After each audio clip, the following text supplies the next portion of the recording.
श्री गणेशाय नमः। वक्रतुंड महाकाय सूर्यकोटि समप्रभ निर्विघ्नं कुरु मे देवं सर्वकार्येषु सर्वदा। गणेश जी का नाम लेके हम श्रावण मास महात्म प्रारंभ करते हैं।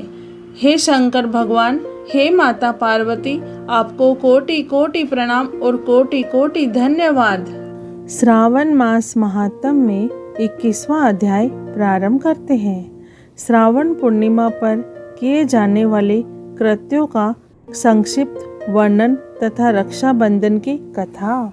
सनत कुमार बोले, हे दयानिधे, कृपा करके अब आप पूर्णमासी व्रत की विधि कहिए, क्योंकि हे स्वामिन, इसका महात्म्य सुनने वालों की स्वर्णेच्छा बढ़ती है। ईश्वर बोले, हे सनत कुमार, इस श्रावण मास में पूर्णिमा तिथि को उत्सर्जन तथा उपाकर्म संपन्न होते हैं।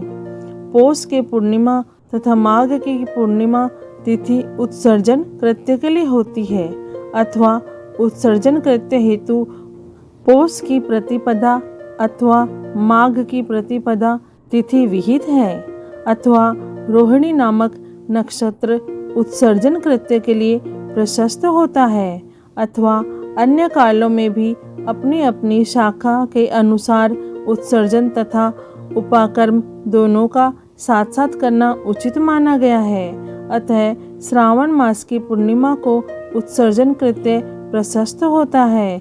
साथ ही ऋग्वेदियों के लिए उपाकर्म हेतु श्रवण नक्षत्र होना चाहिए।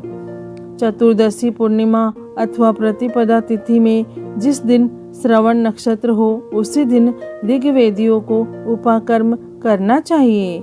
यजुर्वेदियों का उपाकर्म पूर्णिमा में और सामवेदियों का उपाकर्म हस्त नक्षत्र में होना चाहिए। शुक्र तथा गुरु के अस्त काल में भी सुखपूर्वक उपाकर्म करना चाहिए, किंतु इस काल में इसका प्रारंभ पहले नहीं होना चाहिए, ऐसा शास्त्रविदों का मानना है। ग्रहण तथा संक्रांति के दूषित काल के अनंतर ही इसे करना चाहिए। हस्त नक्षत्र युक्त पंचमी तिथि में अथवा भाद्रपद पूर्णिमा तिथि में उपाकर्म करे। अपने अपने ग्रह सूत्र के अनुसार उत्सर्जन तथा उपाकर्म करे। अधिक मास आने पर इसे शुद्ध मास में करना चाहिए।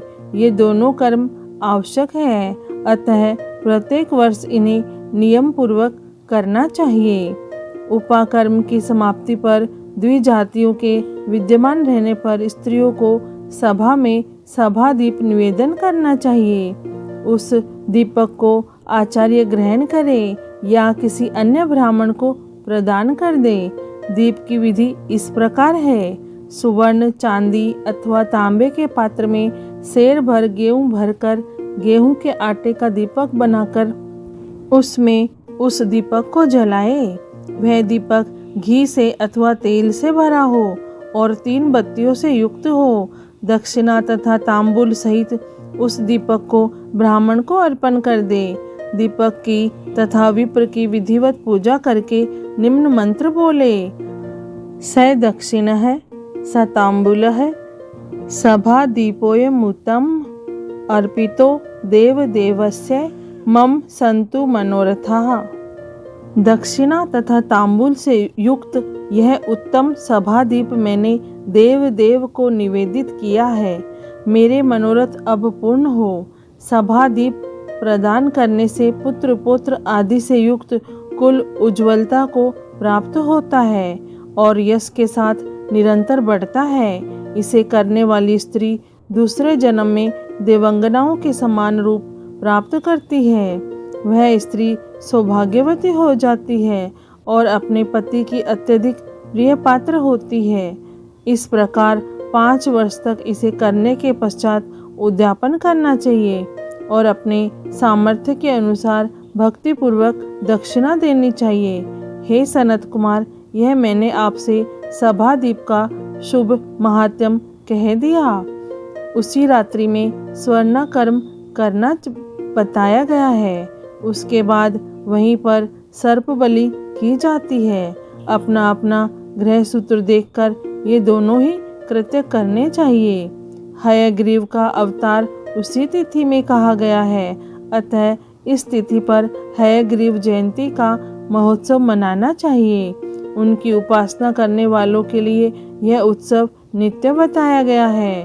श्रावण पूर्णिमा के दिन श्रवण नक्षत्र में भगवान श्री हरि हयग्रीव के रूप में प्रकट हुए और सर्वप्रथम उन्होंने सभी पापों का नाश करने वाले सामवेद का गान किया। इन्होंने सिंधु और वित्सता नदियों के संगम स्थान में श्रवण नक्षत्र में जन्म लिया था, अतः श्रावणी के दिन वहाँ स्नान करना सभी मनोरथों को पूर्ण करने वाला होता है। उस दिन वहाँ श्रांग धनुष चक्र तथा गदा धारण करने वाले विष्णु की विधिवत पूजा करें। इसके बाद सामगान का श्रवण करें, ब्राह्मणों की हर प्रकार से पूजा करें और अपने बंधु बांधवों के साथ वहाँ क्रीड़ा करें तथा भोजन करें। स्त्रियों को चाहिए कि उत्तम पति प्राप्त करने के उद्देश्य से जल क्रीड़ा करें। उस दिन अपने अपने देश में तथा घर में इस महोत्सव को मनाना चाहिए तथा हयग्रीव की पूजा करनी चाहिए। उनके मंत्र का जप करना चाहिए। यह मंत्र इस प्रकार से है: आदि में प्रणव तथा उसके बाद नमः शब्द लगाकर बाद में भगवते धर्माय जोड़कर उसके भी बाद आत्म विशोधन शब्द की चतुर्थी विभक्ति आत्म विशोधनाय लगानी चाहिए। पुनः अंत में नमः शब्द प्रयुक्त करने से 18 अक्षरों वाला ओम नमो भगवते धर्माय आत्मविशोधनाय नमः मंत्र बनता है। यह मंत्र सभी सिद्धियां प्रदान करने वाला और 6 प्रयोगों को सिद्ध करने वाला है। इस मंत्र का पुरुष चरण 18 लाख अथवा 18,000 जप का है। कलयुग में इसका पुरुष चरण इससे भी 4 गुना जप होना चाहिए। इस प्रकार करने पर हयग्रीव प्रसन्न होकर उत्तम वांछित फल प्रदान करते हैं। इसी पूर्णिमा के दिन रक्षाबंधन मनाया जाता है, जो सभी रोगों को दूर करने वाला तथा सभी अशुभों का नाश करने वाला है।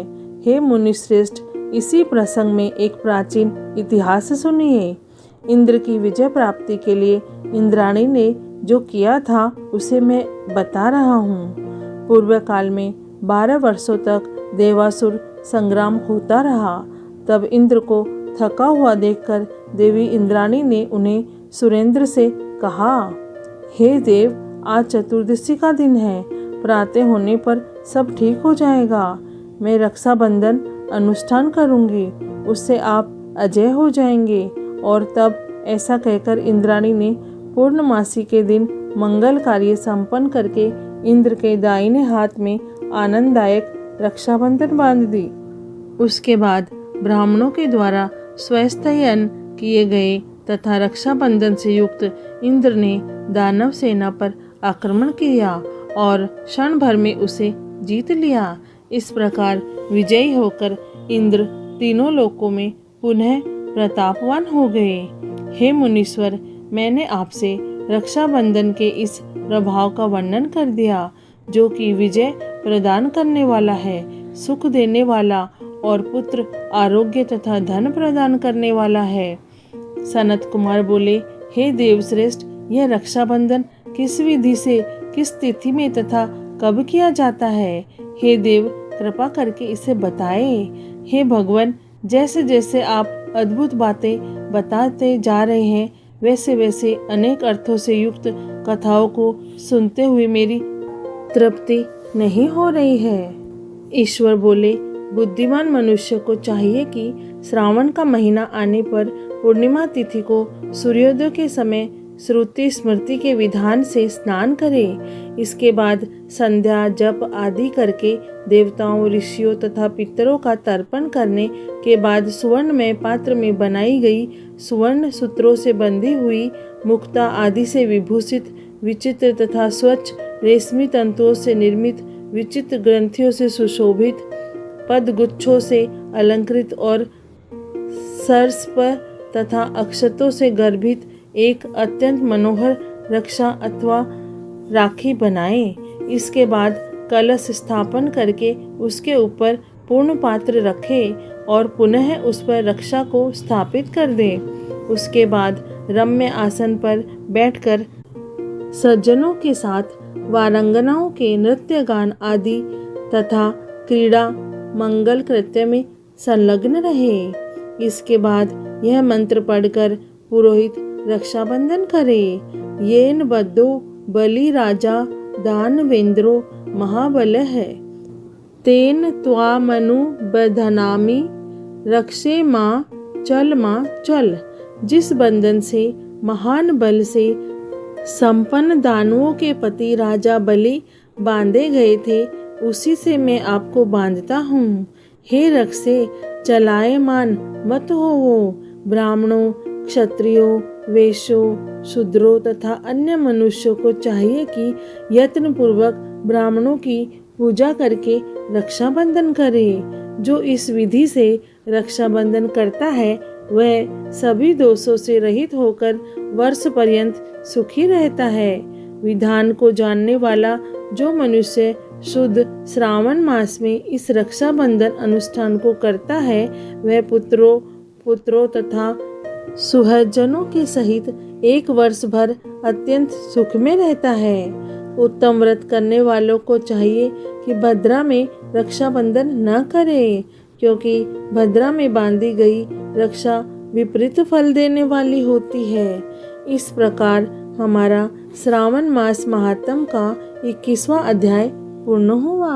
हे भोलेनाथ, हे माता पार्वती, आपको कोटि कोटि प्रणाम और कोटि कोटि धन्यवाद। ओम नमः शिवाय।